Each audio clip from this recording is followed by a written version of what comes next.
आलिम रब्बानी हक गो ये कहता रहा।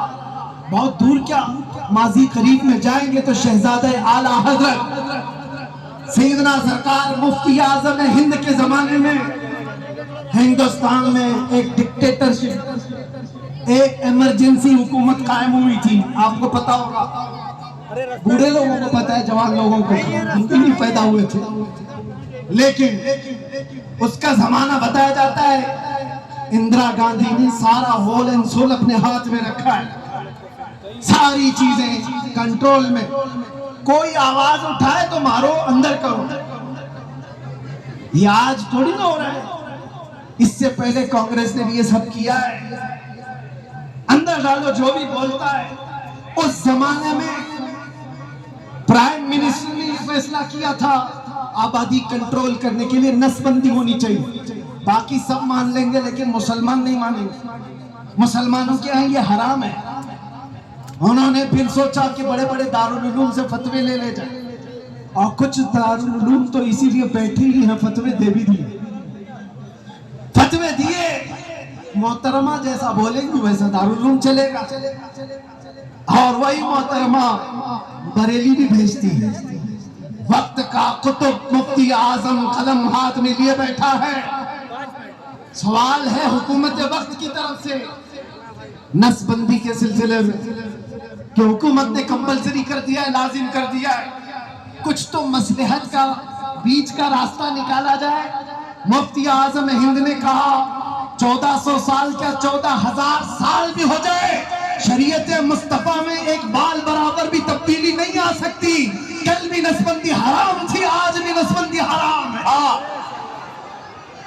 जानते हो मुस्तफा रजा का ये फतवा मुफ्ती आजम का जब निकला था तो प्रेस तक जला दिया गया था बरेली का।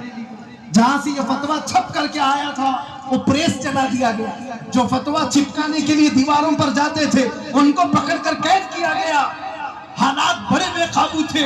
मुफ्ती आजम के पास कुछ मुरीदीन ने आकर के कहा था कि सरकार अब क्या होगा, हुकूमत बहुत सख्त एक्शन ले चुकी है। आपने फरमाया होश के नाखुन लो, शरीयत मुस्तफा की बात कर रहा हूं, फतवा नहीं बदलेगा, हुकूमत बदल जाएगी।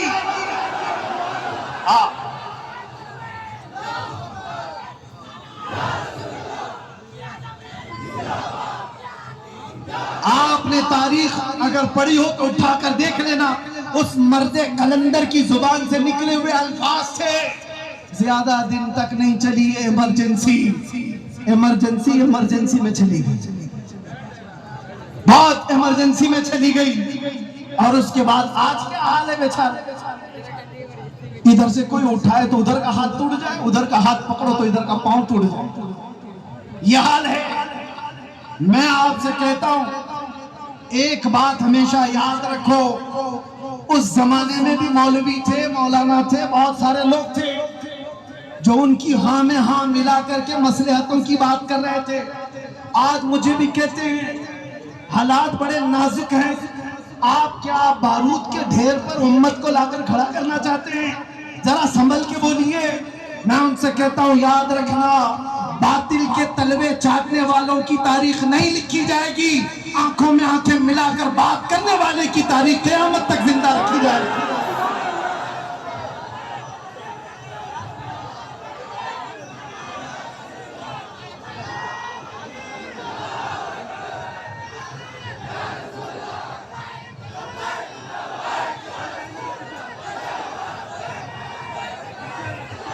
लब्बैक लब्बैक लब्बैक या रसूल अल्लाह, लब्बैक लब्बैक लब्बैक लब्बैक लब्बैक लब्बैक लब्बैक या रसूल अल्लाह।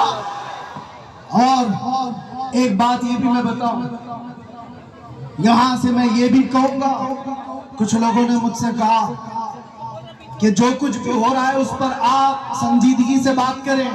बिल्कुल, हम बहुत संजीदगी से बात करते हैं, बहुत संजीदगी से बात करते हैं, लेकिन लहजा अगर थोड़ा सख्त होता है तो सिर्फ इस बात पर कि हमारे मुर्शिदों ने, हमारे असातिज़ा ने हमें ये तालीम दी है, बेटा जुबान हमेशा नरम रखना, दिल हमेशा, जुबान मीठी रखना, दिल नरम रखना, दिमाग ठंडा रखना।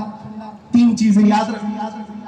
दिमाग ठंडा, जुबान मीठी, दिल नरम। लेकिन यही बात जब मुस्तफा करीम सल्लल्लाहु अलैहि वसल्लम की गुस्ताखी की आ जाए तो ना दिमाग ठंडा, ना जुबान मीठी, ना दिल नरम होगा, फिर नहीं होगा। अरे दुनिया अपनी माँ की गाली बर्दाश्त नहीं कर सकती, जो करोड़ों माँ से ज्यादा हम अपने नबी से मोहब्बत करते हैं, कैसे बर्दाश्त कर सकते?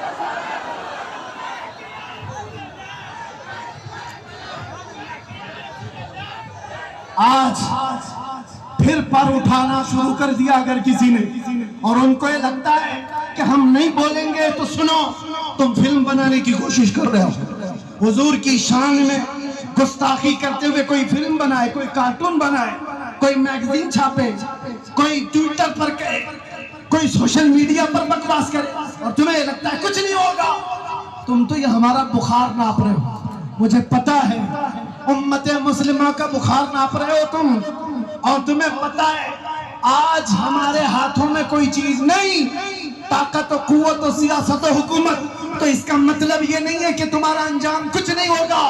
याद रखो, तुम उस अजीम बारगाह की गुस्ताखी कर रहे हो जो रब्बे कदीर का ऐसा महबूब है जिसके लिए पूरी कायनात बनाई गई है।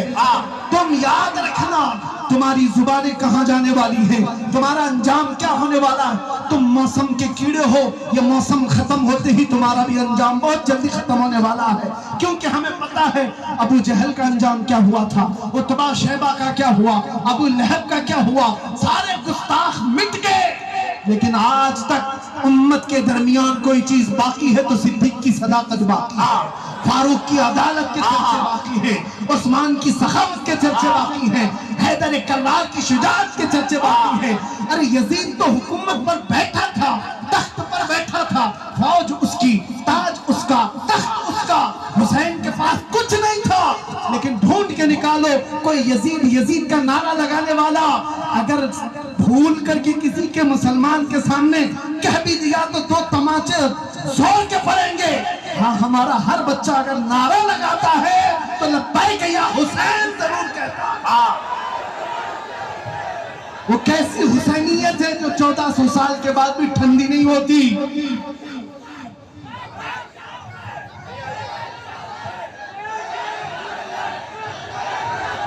लब्बैक या हुसैन, लब्बैक या हुसैन, लब्बैक या हुसैन, लब्बैक या हुसैन, लब्बैक या हुसैन। कुछ लोगों को या मैं ये बता दूं, क्यों मियां तुम लब्बैक लब्बैक क्यों कहते हो, क्यों कहते हो? और अपनी ही जमात में कुछ गद्दारों को इस बात से तकलीफ है। वो ये समझते हैं ये किसके लिए बोला जा रहा है, हुसैन के लिए, वो तो मर गए, मुआज़ल्लाह रब्बिना। और तुम उनको कह रहे हो आया हुसैन, हम हाजिर हैं। तुमने समझा ही नहीं हुसैन को।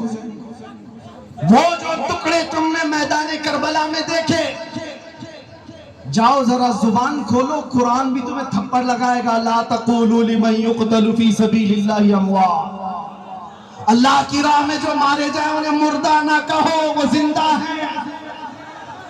तुम्हें उसका शऊर नहीं।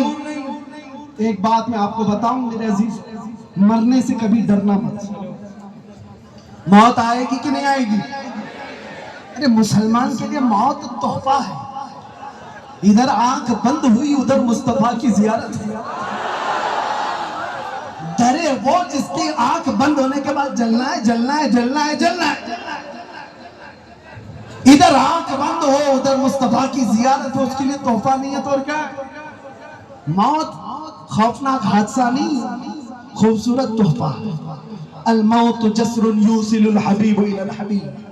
मौत एक ब्रिज का नाम